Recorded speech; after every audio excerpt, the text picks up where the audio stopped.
like to start by thanking our partner, Abu Dhabi Global Markets, represented by Darren, who came all the way from Abu Dhabi to join us here today, and who reached out to Casablanca Finance City to organize this African stop of their international roadshow, seeking for the best fintechs in the world.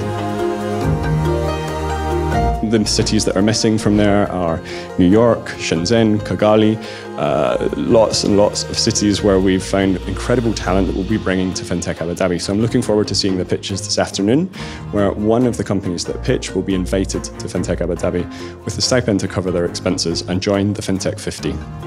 So now what I'm going to do is to turn to the row at the front of me where my panelists are standing. I will be moderating this discussion, talking about what's happening here in Casablanca, what's happening in terms of fintechs that are starting to scale up, and then what the challenges are and how these organizations or the experiences on this panel are able to kind of help businesses through this process.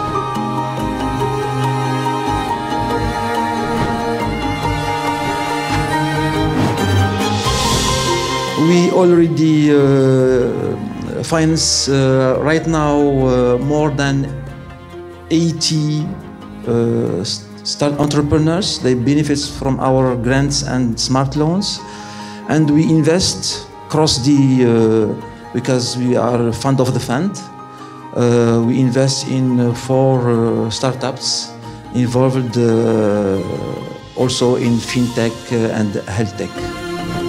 Fintechs in Africa is really different compared to what you have in mind. It's really different from what's happening in Europe, in the US, in China. Africa has its own particularities.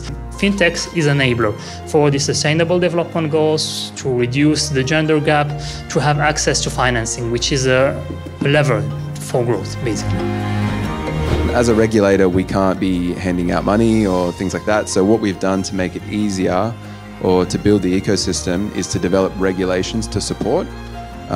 So we've introduced a couple of years ago a VC framework, which in a similar vein to the FinTech Sandbox, it makes it easier for VCs to operate in our financial center, because we want our VCs sitting next to our startups and our professional services firms to have a real ecosystem of different players. There is lots of money in Morocco, lots of people that are doing quite well, and there is a need for a kind of give back to the youth, to the community that need that money to create the business that will compete with maybe African entrepreneurs.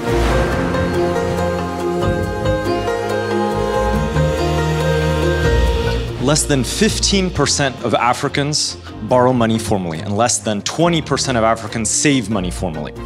Now, the rest use semi-formal and informal means, including rotating savings and credit associations. They're also known as tontines, or in Morocco as dart. Now, the problem with this approach is that these transactions are not tracked, so they're not secure, and they don't contribute to long-term financial stability and financial inclusion. The solution that we propose is Siwa, a digital platform for securing and managing tontines. So today the problem is people want to subscribe to new services online on digital channels, and they need to go to the agency or banks to do the authentication. To solve this problem, we found a way based on technology, which is our solution Sky Identification. It's an innovative solution based on artificial intelligence and machine learning that control, qualified, and extract all the data from your ID card, your passport, your license, doing more than 100 checks.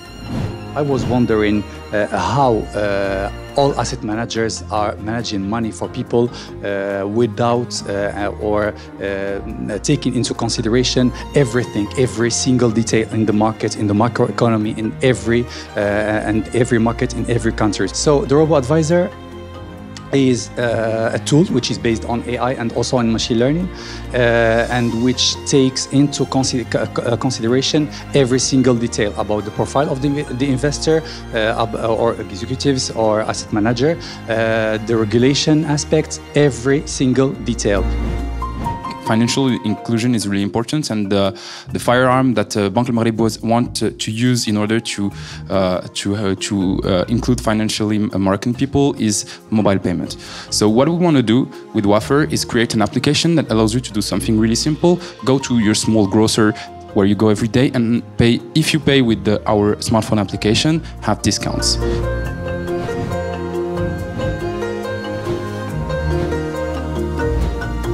On behalf of the judges, we just wanted to thank again each of the 5 firms that pitched and congratulate them on the quality of the pitches. Really exciting to see, I guess, the best of Moroccan startups here today. So proud to announce that we've selected Indata as the winner. Well, it's really interesting to go and to participate in this ecosystem, to try to give more visibilities to startups all over the world, not only in the Middle East, but all over the world. And this tour was really interesting because they did more than 18 countries to select the best startups. So at Casablanca Finance City, we were delighted to organize with our institutional partner Abu Dhabi Global Market this fintech contest. Basically, the selection process and the call for application started during summer, and we were really successful because we had more than 25 African fintechs from all around the continent applying, and it was really difficult because of the quality of the fintechs that were applying to shortlist 5 fintechs, the most promising on given segments.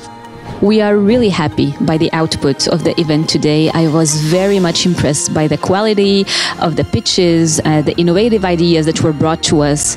At Casablanca Finance City, we are very much committed to developing and fostering the fintech industry here in Morocco and in Africa. There will definitely be more to come for startups, some opportunities within Casablanca Finance City, so just stay tuned with us.